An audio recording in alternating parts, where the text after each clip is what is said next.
तभी अनिका को लगा जैसे मानो उसके पीछे कोई खड़ा हो। अनिका ने जैसे ही पीछे मुड़कर देखा तो वो हैरान हो गई। पीछे रिया खड़ी थी।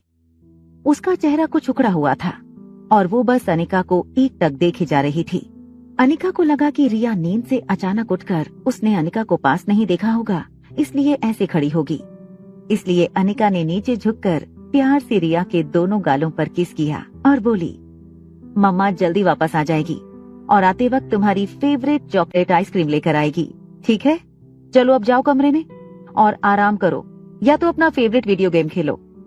तभी वापस लिफ्ट आ चुकी थी। लिफ्ट का दरवाजा खुला और अनिका लिफ्ट के अंदर चली गई। अंदर जाकर अनिका ने रिया से फिर एक बार कहा, सीधे रूम में चले जाना, हाँ? मामा विल मिस यू एंड मामा लव्स यू। लिफ्ट का दरवाजा बंद हो गया और लिफ्ट नीचे जाने लगी। बाहर जाने की जल्दी में अनिका एक बात भूल रही थी कि उसने अपने कमरे का दरवाजा बाहर से बंद किया था। फिर भी रिया रूम से बाहर कैसे आ गई थी? अनिका के लिफ्ट के नीचे जाते ही अनिका के रूम के सामने वाले रूम का दरवाजा खुला और उसमें से एक 26-27 साल का हैंडसम आदमी बाहर आया। ब्लैक चमकीले leather shoes, black trousers, white shirt और ब्लैक ब्लेजर। किसी रियासत के राजकुमार से बिल्कुल कम नहीं लग रहा था वो आदमी। और लगे भी क्यों नहीं, क्योंकि ये आदमी था मारवा इंडस्ट्रीज का सीईओ रोहित मारवा।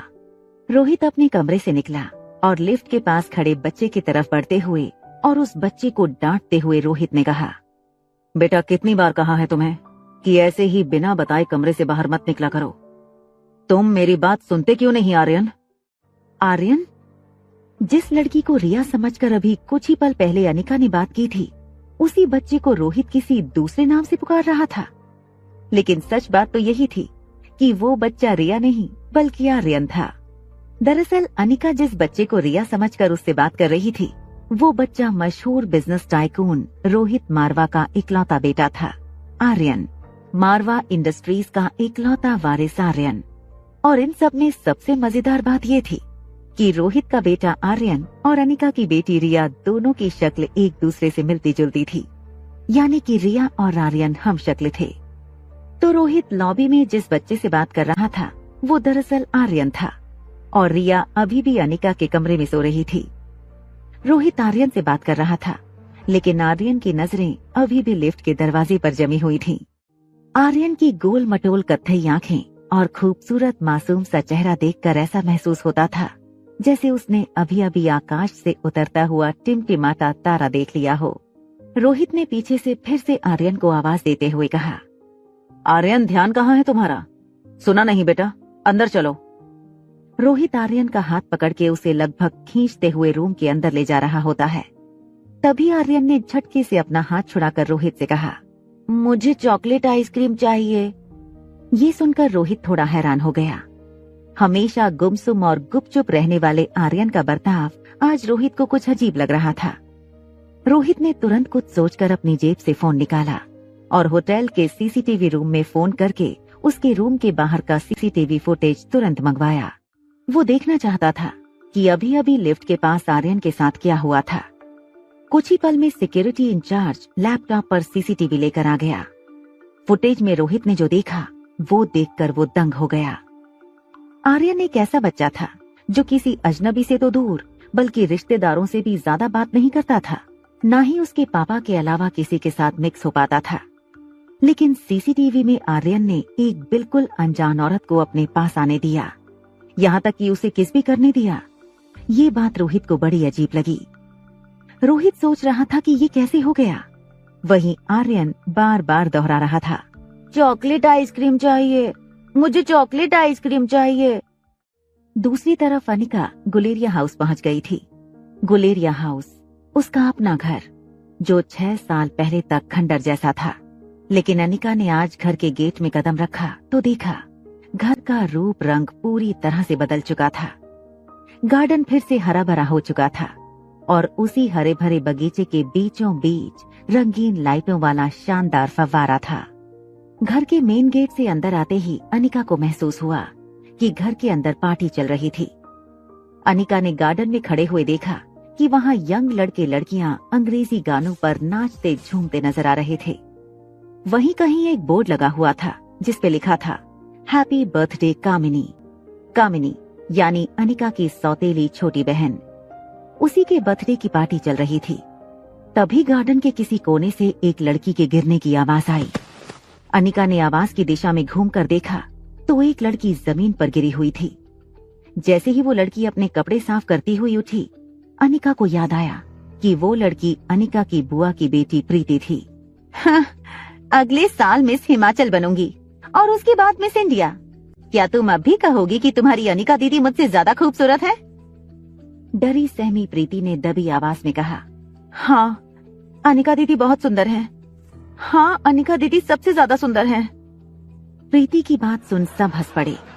कामिनी ने बड़े ही स्टाइल और एटीट्यूड में चलते हुए सब लोगों से कहा, अच्छा एक काम करते हैं, वोटिंग कर लेते हैं। आपको वोट करना है कि इस मोटी और मुझ में ज्यादा खूबसूरत कौन है, ठीक है? ये बात कहकर कामिनी ने अपने एक दोस्त से सिगरेट जलाने का लाइटर लिया और उससे अनिका की फोटो जला दी। दूर खड़ी अनिका चुपचाप ये सब देख रही थी। कामिनी ने जले हुए फोटो के टुकड़े एक जूस के गिलास में मिला दिए और कहा, तो गाइस, क्या आप अपने वोट के साथ तैयार हो? तो बोलो मुझे कितने वोट? कामिनी के सारे दोस्तों ने अपना हाथ कामिनी को वोट देने के लिए एक साथ हवा में उठा लिए। बेचारी प्रीति, सारे वोट तो मुझे ही मिल गए, तुम तो हार गई। चलो कोई बात नहीं, अब हार गई हो तो तुम्हें सजा भी मिलेगी ना। तो तुम्हारी सजा ये है कि तुम्हारी इस खूबसूरत मोटी दीदी के जले हुए फोटो की राख को मैंने इस जूस के गिलास में मिला दिया है। तुम्हें बस ये जूस पीना है। लेकिन जैसे ही प्रीति ने उस जूस को पीने से मना किया, कामिनी ने प्रीति के मुंह को अपने हाथ से पकड़कर उसके गालों को दबाया और कामिनी ने प्रीति को जबरदस्ती जूस पिलाने की कोशिश की। लेकिन इससे पहले कि वो प्रीति के मुंह में जूस डाल पाती, ऐन वक्त पर एक हाथ आकर बीच में कामिनी का हाथ पकड़कर उसे रोक लेता है। ये हाथ अनिका का था। अनिका ने गुस्से में कामिनी का हाथ इतना कस के पकड़ा था कि कामिनी की चीख निकल गई। बिन माँ की अनिका को बचपन में ज्योति बुआ से ही माँ का प्यार मिला था और प्रीति तो मानो अनिका की कजन नहीं बल्कि सगी छोटी बहन हो। अनिका प्रीति की तरफ आगे बढ़ ही रही थी। इतने में उसे लगा कि प्रीति की हालत कुछ ठीक नहीं। ऐसा लग रहा था जैसे काफी वक्त से उसकी सहेलियां उसका मजाक उड़ाकर उसका तमाशा बना रही थीं। और इन सब की लीडर थी कामिनी। हाथ में वाइन का गिलास, लाल रंग का बैकलेस टॉप, काले रंग का मिनी स्कर्ट और गोल्डन रंग की ऊंची हील्स में कामिनी किसी ग्लैमरस मॉडल से कम नहीं लग रही थी। प्रीति ठीक से उठ पाए उसके पहले कामिनी ने प्रीति को उसकी कलाई से पकड़कर वापस जमीन की ओर पटक दिया। कामिनी के हाथ में अनिका का पुराना फोटो था। वो अपनी सहेलियों को फोटो दिखाकर पूछ रही थी, ध्यान से देखो इस मोटी को। ये पागल प्रीति कह रही है कि ये मोटी मुझसे ज्यादा सुंदर दिख रही है। अब तुम लोग बताओ, जिसे ये मोटी सुंदर लगे वो तो कोई पागल ही होगी ना।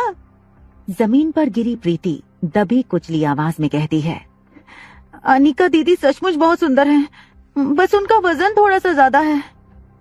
लेकिन इस बात पर तो कामिनी तिलमिला उठी। यू स्टूपिड गर्ल, तुझे पता भी है कि खूबसूरती क्या होती है? मुझे देख, मेरे फेस को, मेरी बॉडी को देख, ये होती है खूबसूरती। ऊपर से मैं मेडिकल स्टूडेंट हूँ और इस साल मिस मनाली कंपटीशन भी जीत चुकी।